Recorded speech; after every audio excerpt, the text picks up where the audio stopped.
Welcome everyone, it's the Gary Neville podcast at the end of a truly dramatic day at the Emirates Stadium in North London. Manchester United have beaten Arsenal by 3-2. Arsenal's first home defeat of the season, only their second defeat at all in 30 odd games, and in dramatic style, Gary. I mean, what an afternoon's football. Yeah, I mean, you like to think, come down this morning and you're in that car for 3 or 4 hours and you're imagining what type of game you're going to get, and that is not the game I thought we were going to get. It's not the result that I thought we were going to get either. I've been here a lot in the last year or two, and they're not a team that are easy to play against. It's always a struggle. Even Liverpool, when they played well a few weeks ago, it was 0-0. So to see a game that's ended up a little bit like a basketball game at times in the second half and it being 3-2, that really sets the cat amongst the pigeons a little bit. I think for both teams, I'm just thinking all these stewards that are around me up here with these Arsenal fans just looking over my shoulder. No, honestly, I think we should start with Arsenal. You're not going to win a league title and have it all your own way. It's not a bed of roses. It's never going to be a procession. You're not going to basically sort of be allowed just to sort of canter over the line at will. So they shouldn't be too down tonight, but that will rock them. If you were in that dressing room now, that will be a pretty low place. And Mikel Arteta, his coaching staff, will go home tonight and there'll be some searching. Right, come on, how do we pick this up? How do we reset? How do we get this right? What do we do tomorrow? Because that won't be easy, that one. Because there'll be a lot of people watching that football match. You just got a feeling before the game today, Peter, didn't you? This was a giant game that was going to be watched just because of what Manchester United did last week, the intrigue about could they repeat it and could they come again. Yeah, so I think that you're just thinking about what will be happening in the Arsenal dressing room. The fans will obviously be very down tonight. But there's a long way to go and they have to reset, they have to calm themselves, but they've not got a lot of experience in that dressing room of winning Premier League titles, and when you're winning your first one, it's the toughest. For me, when I was obviously, I was helped enormously by the fact that there were experienced players that had gotten over the line. But if you think about when Manchester United won that first title, they lost it the year before to Leeds and then they won it. It's always bloody tough.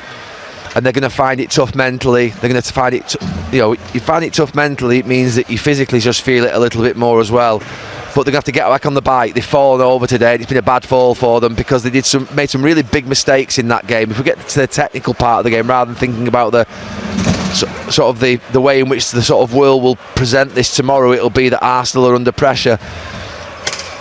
I thought they played well in the first 20-25 minutes. They controlled the game, as you've seen Arsenal do so many times. They didn't let Manchester United out. All the game was down towards this end, but they weren't inventive enough. They didn't take enough risks, and they allowed Manchester United just to let it swing back. However, at the point where Manchester United just got a little bit of control, Arsenal scored a goal. Arsenal scored a goal at a point where Manchester United just started to play a little bit in that last 5 minutes. I think United had 70-odd% possession. But their reaction to scoring the goal was terrible. And there was a telling moment, I think, when Manchester United got their first real counter-attack, when I think Mbeumo goes through. He's got Gabriel and Saliba coming back at him, and he turns back and he plays it to Bruno Fernandes, and Bruno Fernandes just snatches at it and pulls it past the near post. And Mikel Arteta, you can see him right down beneath us here, because he's a feature when you're at Arsenal, because he's always so active. He's fuming that they've allowed Manchester United to have a chance, because he's given encouragement. And then there was another chance straight after that, and then the goal came. And it was self-inflicted pain by Arsenal. It really was in that 10-15 minutes before half-time, because United at that point hadn't really got going. They didn't look dangerous. They didn't look like they got the connections going. Bruno Fernandes had given a couple of passes away, but the way in which Arsenal reacted to their own goal going in, I think gave United real encouragement. And from the very first minute of the second half, there were only one team that were actually dominant, and that was Manchester United. They were by far the better team in the second half. Michael Carrick's men went in with positivity. Mikel Arteta came out, I think, and realised that his team had gone under a little bit, and they were nervous in that last 10 minutes of the first half. Where's that nervousness come from when they've scored that goal? Where's that anxiety come from? How has it surfaced in this match? It happened against Liverpool a couple of weeks ago, didn't it, here, where they had a warning sign. Liverpool just didn't have quite enough up front, if you remember. Liverpool had lots of players missing in that game and couldn't go and hurt them. But Manchester United, They've got Mbeumo, they've got Ahmad, they've got Bruno Fernandes, they've got Mount, they've got Šeško, they've got Dorgu. They've got players who are really capable of hurting you, and they've been hurt tonight, Arsenal.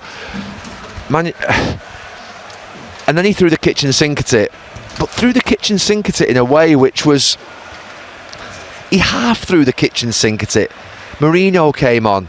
Ben White came on. I actually wanted to see... Was Martinelli sub, by the way, or am I missing something? He was, wasn't he? Yeah. He was. I thought he was. I think everything.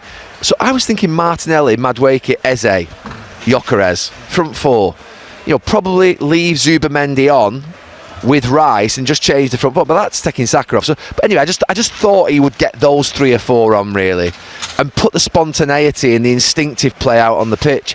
But he still sort of went a little bit he went for it, but didn't really go for it, if you know what I mean. And I don't think the substitutions helped Arsenal that much. It didn't add impetus to the game like I thought it would, and they didn't do enough. And other than set pieces and those corners, Arsenal were really, really struggling in open play to break Manchester United down. And I think tonight it'll take a little bit to pick themselves up. So I don't know whether you experienced this. Obviously you were in a team that was constantly chasing trophies, and lots of them, and Arsenal are chasing all 4 here, and they have been excellent week in, week out. And in a sense there's no logic behind the anxiety, because you should trust them to win the games. But I speak as a football fan, you speak as a football player, and I know if I was an Arsenal fan I would feel that anxiety, because it's been so long and it's so exciting and it's so possible. So how, as a player, do you surmount the anxiety, which is perfectly understandable amongst the supporters? Look, I can understand it a little bit from the supporters in certain parts of games where it's not going well, but I wouldn't expect Arsenal 4 points clear with a chance to go 7 points clear, 1-0 up in the game. I mean, they didn't fall apart, let's be clear, they didn't do, but they really did cause their own issues. I mean, the goal, to be fair, sums it up. The pass from Saliba into Zubimendi, one of the sort of best controlling, composed midfield players in Europe in that position, making a mistake like that. And I wouldn't expect that level of anxiety to come into a team in January. I'd expect it to come maybe in March, when you've got, say, 10, 12 games to go, and people like us are really ramping the pressure up then and say, look, it's yours to lose, and things like that, which will come for this Arsenal team at a certain point. But I wouldn't have expected it 1-0 up against Manchester United, who haven't created much in the game up to that point, in January. I really wouldn't. But they just did wilt. They wilted for 10 minutes before half-time. Manchester United got back into it. They go in at half-time, Manchester United, into a dressing room with Michael Carrick, who I think has gone, look, is that it? They've thrown the best punches at you and they've not done much. And by the way, they look a little bit nervous. Go out and play. And that's what Manchester United did. And I have to say, from an Arsenal perspective, in terms of that's what I think will damage them today. Is not necessarily just the result. The result's painful, but the way in which, when they watch that game back, they've approached it, and the way in which they've handled certain moments in the game. This is an Arsenal team that are really reliable and consistent, very good defensively. They sustain attacks. They don't give teams chances. They don't concede 121 matches since they've conceded 3 at home. So we're not going overboard here by what we've seen. This is 3 seasons. Well, no, hang on. 120 matches home and away. And away, yeah. Yeah. So it's 3 seasons of football almost that we've seen where Arsenal have not conceded 3 goals. This is a monumental sort of moment here today where they've completely and utterly... falling apart's not the right terminology, but something's gone badly wrong here for them today. And we'll come on to why in a minute in terms of Manchester United's special goals that they've scored. But the way in which they felt out there on the pitch, and only they will know, but I can imagine that when you just sort of a bit nervous, a bit anxious, and you sort of close up a little bit and you play safe, and you lose that freedom and that expression in what you're doing, and that was that Arsenal team today, and they have to find out very quickly where that comes from and root it out. Well, on that topic, how would you, if you were Arsenal, use this week? They've got the deadest of dead Champions League rubbers. They've won it, they're far away, they're playing a team that's right at the bottom and out of it. They've got a home game like that, and then they go to Leeds. next week. And how would you use this week? I think I would concentrate. I mean, Mikel Arteta will probably change the team dramatically in the midweek, but I think he needs to concentrate wholly on going to Leeds next weekend and get a win. Put to bed anything that this is just a blip today. This is just a sort of a one-off. But yeah, concentrate. Well, look, you have to win the game in midweek as well, but they've got enough good players to be able to do that. But Leeds becomes very big for them. What they can't afford to do is go to Leeds and get beat up, and lose there, and all of a sudden they're 1 point, and then all of a sudden there will be questions asked. There will be people saying, I walked up the stairs today here with Arsenal. I think Patrick Vieira in the studio before the game said now or never, and there was a similar feeling from Arsenal fans walking up. There was 3 blokes that I was talking to, and they were like, if we don't win it this season, we'll never win. It's that type. You feel that is not putting pressure on Arsenal. That is how everybody feels. That's a good thing. That's because they feel like you're the best team in the league and the other teams around are really struggling. So they've got to get over that feeling that maybe everybody sort of, if they're don't go paranoid or insecure tonight and thinking that everybody's piling pressure on you. No, everyone's going to be asking the question because that's the question that will get asked until you go and win a league. And those questions are going to come thick and fast. So get ready for Leeds next Saturday. Make sure your heads are right. Make sure you get back to clean sheets. Go and win the game. Be solid. Do what you do, or else you're going to get more questions. So nip it in the bud, root it out inside a few days, and don't let that little bit of a sort of don't let that disease that might just enter your dressing room grow, which it can grow if you get a few bad results. The disease of negativity and sort of the questions being asked, are they going to be able to do it? Can they ever do it? Will Mikel Arteta ever win a title? Will his team ever win a title? All that sort of stuff. They've got to get ready for next weekend. The Champions League game in midweek, they've done their job in that already. They need to concentrate on next weekend and make sure they're right for that match, because Ellen Road's a tough place to go. OK, Manchester United. What's suddenly so right about Manchester United? I mean, what a remarkable week. I've had an amazing 8 days, actually. Just coming into a game this morning, I did the Sky Sports News interview, coming down with a bit of enthusiasm and optimism that I actually didn't think Manchester United would win today. I didn't. But I thought they would give a good account of themselves, but I thought Arsenal might just be too good for them. I wanted to see the same intent, aggression, compactness that I saw last week out of possession, and I wanted to see, we're never going to see, I think, the same level of football going forward, but glimpses of it and moments that meant that they could actually be competitive. And I thought they'd score, Manchester United. I thought that definitely they would score. I'm absolutely blown away by what I've seen in 8 days, because you can't believe how low and how bad it was a few weeks ago in terms of some of the performances that we've seen. And there are a number of things that have changed. The intensity, the compactness, the aggression of the defending, their willingness to get behind the ball together and be difficult to beat and dig in when you're in difficult moments of the game. And there was more of that today than there was against City. I thought they played better football against City, but they were always going to have to dig in here more. In that first 25 minutes when they didn't have a lot of the ball, they didn't really, to be fair, lose too many chances. There was the one header, I think, from Zubamendi, wasn't there, with the Laman's tip over. But other than that, they controlled the game without the ball. And then they just started to play a little bit. But the big thing for me is that they've got a threat up front. They've got a group of players who are talented up front, who are also getting back and helping their defenders, who are digging in. The wide players are getting back and helping their fullbacks. The fullbacks are getting out aggressively against Saka and against Trossard. The things I said last week, Mainu and Casemiro, it's a tougher game for them today, but they still at times look to play those lovely bits of football. Again, a tougher game for Bruno Fernandes and Mbeumo, but again, moments in the match, they delivered. And what they did today was score some sensational goals. The first one was a really good goal from a mistake from Arsenal by Mbeumo, because it's good composure, but the second two are world-class strikes. They're absolute beauties, and that's what you want a Manchester United team to do, to play with some level of thrill and risk. And they had confidence in the second half. They played first 5-6 minutes of the second half, 10 minutes of the second half, they came out and popped it about. Really, really good. Michael Carrick's just doing his interview now here, and he'll honestly, known him a long time, he'll not get too up. And likewise, if they'd lost today, he wouldn't have got too down either. That's just the sort of character that he is. But he's definitely instilled a simplicity to it in the last 2 weeks, in the last 2 games, that I like about it. I like. It's my favourite system. We've talked about it a lot. The idea of a talented player playing off a striker, 2 wide players narrowing in midfield, a back 4 that's really aggressive. yeah, I honestly, it's been a huge turn. Still not a point to get carried away.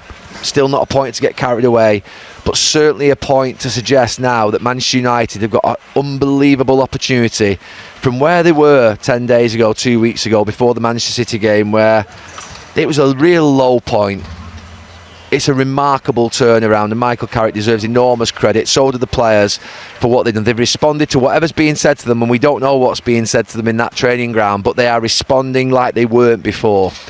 Why? We'll always speculate. Ruben Amorim could be watching at home thinking, what the hell am I watching from these players right now? I'm sure he's bemused, as we all are, in terms of what the flip.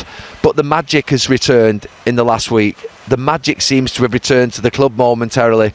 The feeling of how to play with the aggression, with the risk, with the great goals, with the attacking of speed, the counter-attack. It feels right.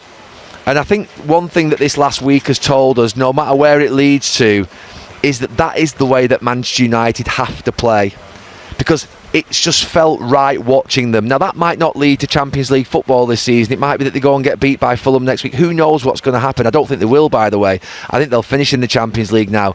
But that's why I think a number of players that commentate on Manchester United have been so angry in this last 5 or 6 weeks because of the likes of Everton and Wolves and West Ham and Bournemouth and Burnley and Leeds. 6 teams that have been really struggling, apart from Leeds maybe.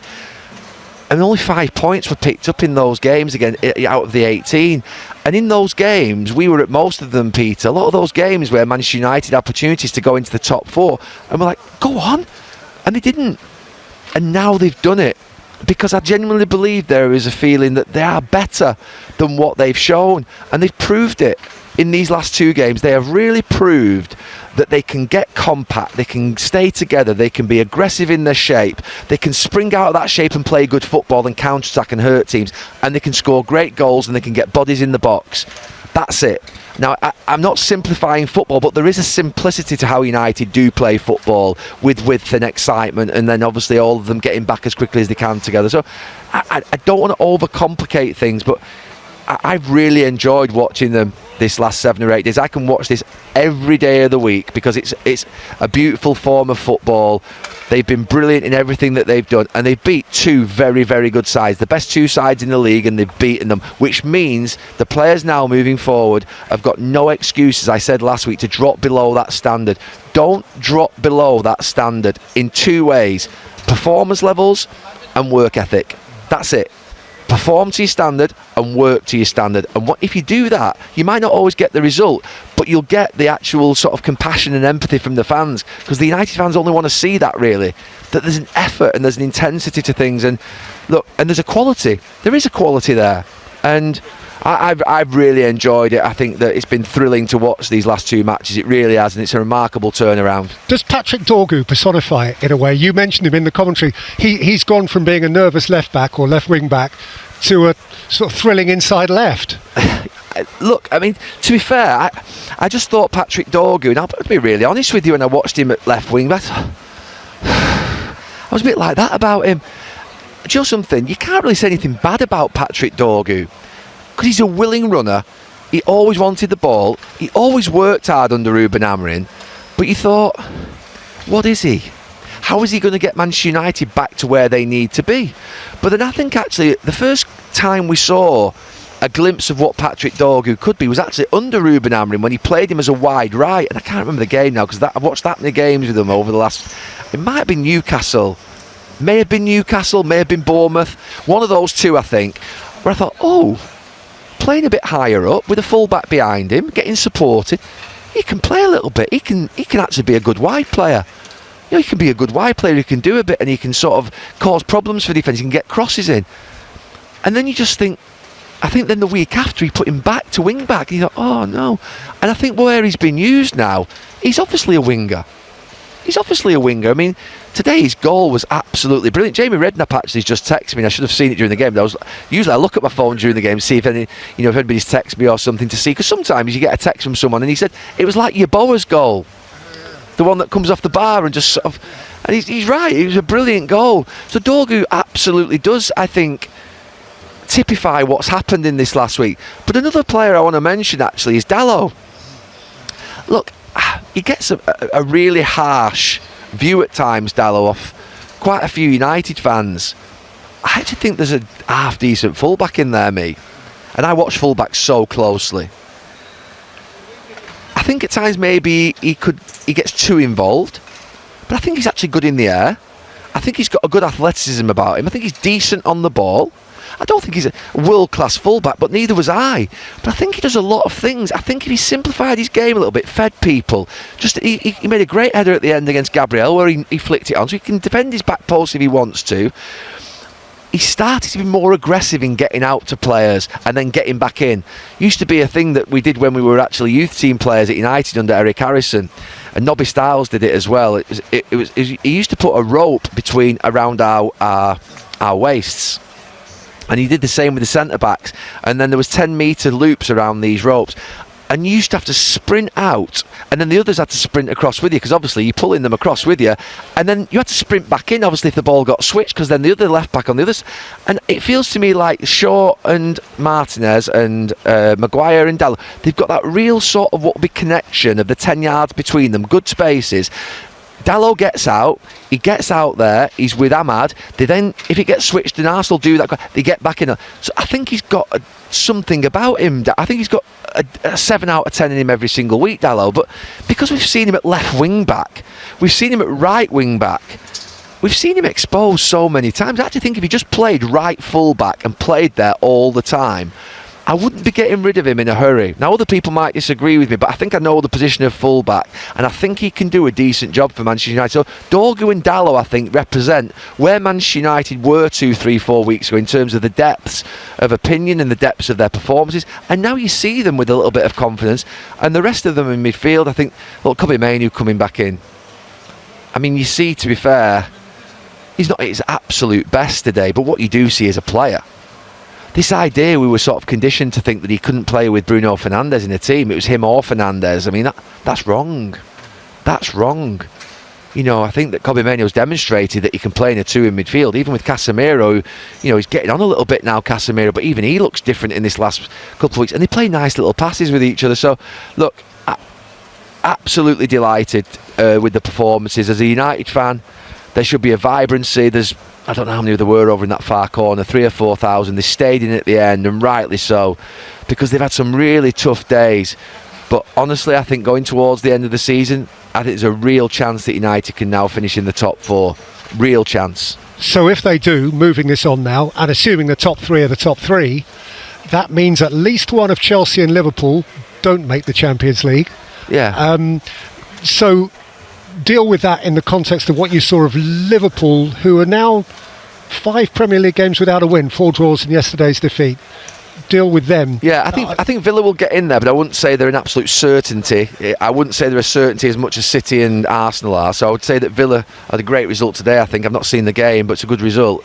I watched the Liverpool game last night, and I always think when you win a league title that you have a lot of credit in the bank, and that it takes a lot then for it to sort of erode, because you've basically won a league title. It's the toughest thing to do.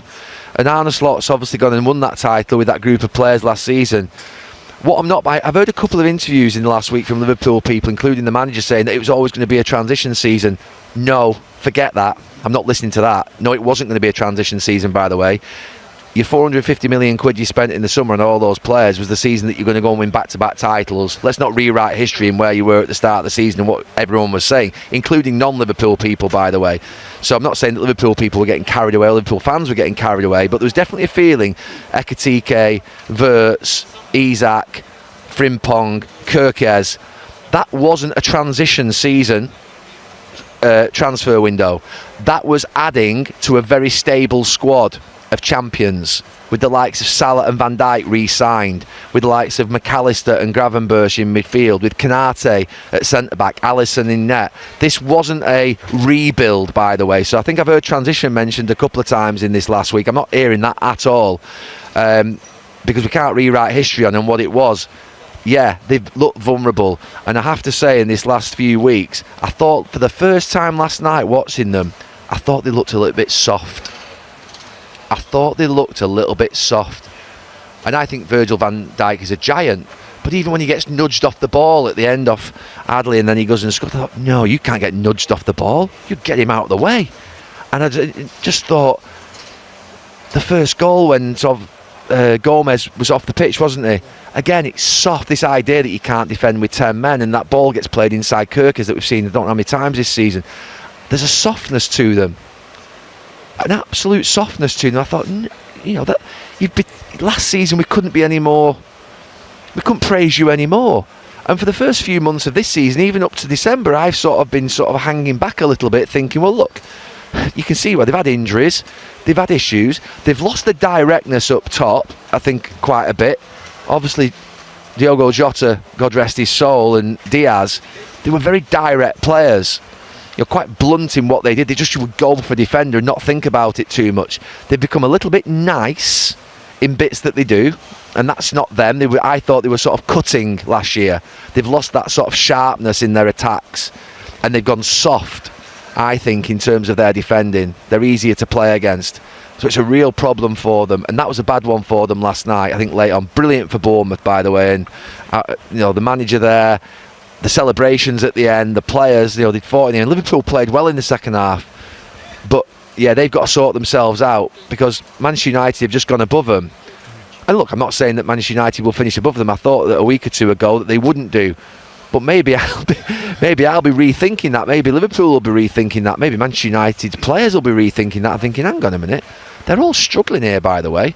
Let's not wait for anybody, because whoever goes ahead and goes on a run, it's going to have a real chance because they're all dropping points. So look, I think Liverpool, they're going to lose the credits that they built up through winning the league last year if they don't start sort of getting themselves together. And yeah, that softness to them is going to have to change. And look, they've lost out to Gay. They lost Gay. They didn't do that piece of business that they should have done. So maybe that softness will continue. But yeah, it's unlike them, I have to say. I just think that, I won't say they're a whingy bunch on the pitch, but there's a bit of an element of looking at them that thinks like they feel like they're being hard done to a little bit, and they've got to get rid of that attitude if that's what's developing inside. Let's finish, if we may, with the two teams who are the main event in next week's Super Sunday. We do Spurs Manchester City next weekend, and Spurs are obviously a kind of big developing story. Yeah. What's your read on them?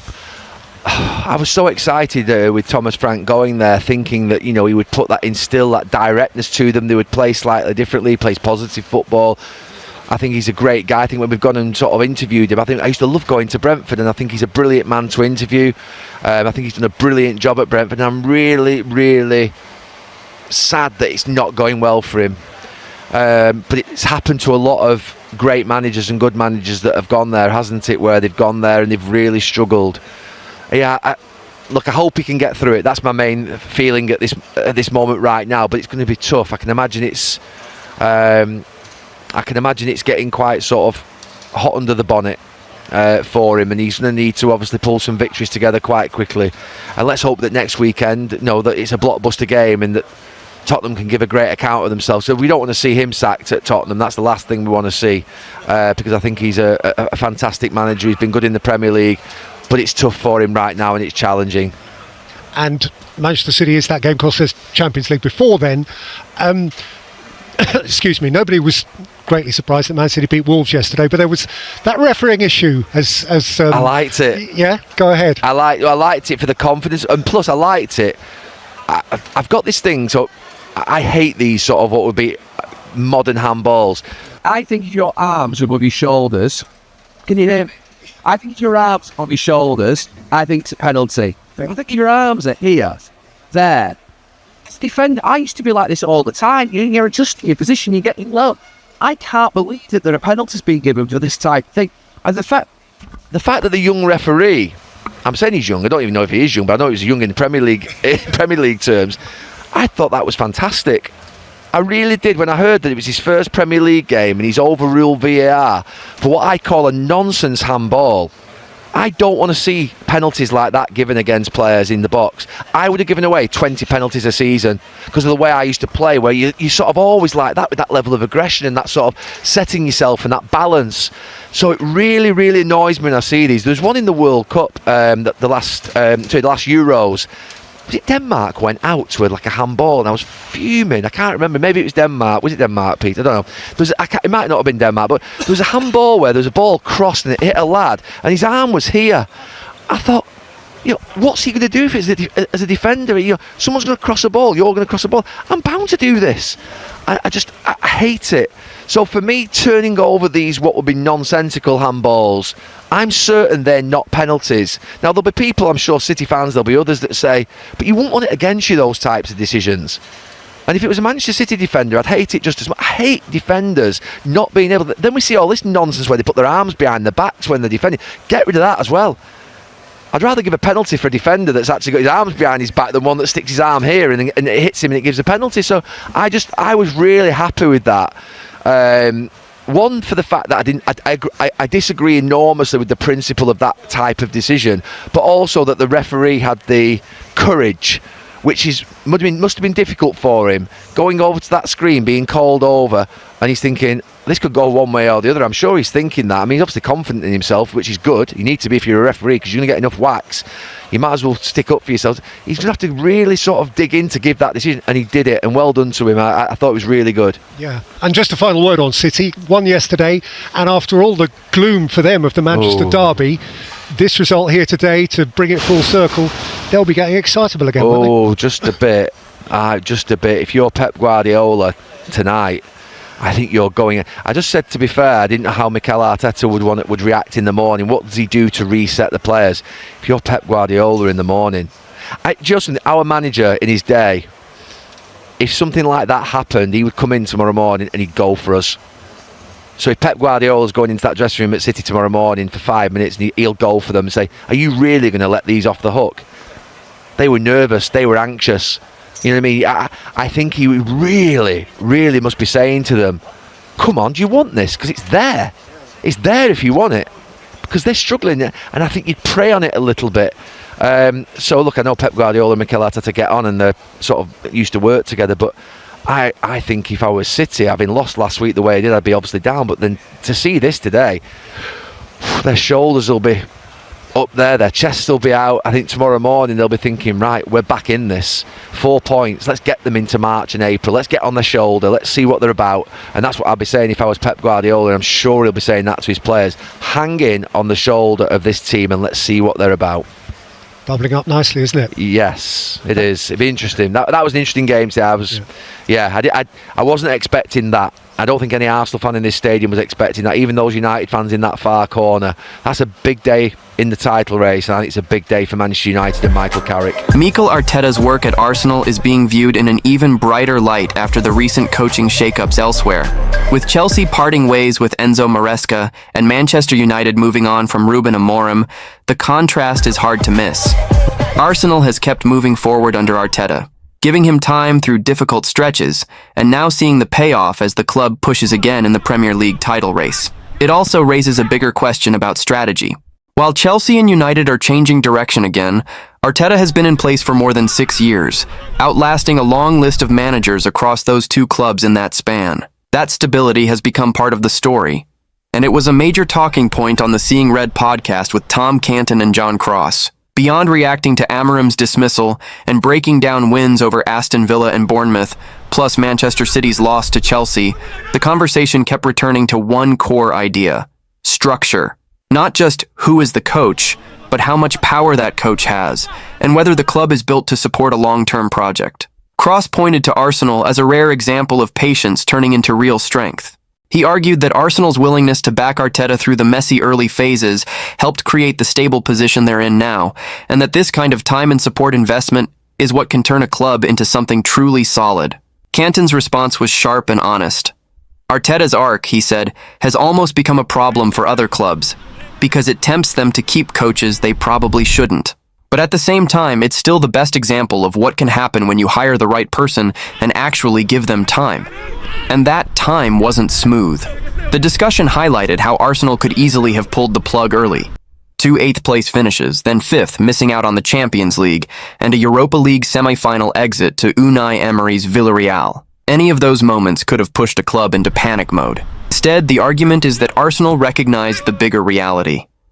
Arteta didn't have the resources to compete at the required level right away. The squad needed a rebuild. The roster needed to be refreshed. That's where the comparison to Chelsea and United becomes even more pointed. The podcast suggested that recruitment and decision-making structure are often what determine whether a coach survives. If signings don't land, results suffer. And if a coach doesn't have enough influence or the club isn't aligned behind a clear plan, it becomes much easier for things to collapse. In other words, giving time only works if the coach is empowered to shape the team in a way that matches the vision. Cross also emphasized that Arteta's situation stood out because he pushed to be a true manager, not just a head coach. The idea is simple. Top coaches want a real say in the build, and they want the club to match what they were promised when they took the job. The discussion even pointed to how Arteta survived a low moment, like the home loss to Burnley, because the club stayed behind him. And in that period, with fan pressure affected by the COVID-era environment, Arsenal were able to hold their nerve instead of reacting emotionally. Meanwhile, the big unknowns now shift back to Chelsea and Manchester United. Who replaces Amorim? And how will the next chapter look at Chelsea? The answers may come sooner than people expect. But for Arsenal, the reality stays the same. They're stable, they're moving forward, and they're still in the title chase, while others are starting over again. And that contrast can shape how people judge every manager in the league. Because when two massive clubs hit the reset button again, it forces the same question Cross raised on the show. Is the quick switch actually fixing the problem, or just delaying the real work? The bigger takeaway from the discussion is that time isn't a magic solution by itself. It only becomes valuable when the club's structure supports the plan, and when the coach has the influence to push the squad in the direction he believes it needs to go. That's why the distinction between head coach and manager kept coming up. The podcast point is that if a coach is expected to own the results, he usually wants a meaningful say in the decisions that shape those results. And if he doesn't get that, patience alone won't save him. That's also where Arteta's early struggles get reframed. Those finishes and setbacks could have become a reason to panic. Instead, they became evidence of why alignment matters, because Arsenal chose to treat them as part of a build, not a final verdict. And once the squad was reshaped the way the club believed it needed to be, the results started to reflect that long-term approach. So the repercussions aren't just about Arsenal looking stable, it's about how stability changes your margin for error. When you don't reset every year, you're not constantly starting from zero. You're building on decisions, learning from setbacks, and keeping a clearer identity. For Chelsea and Manchester United, the immediate consequence is obvious.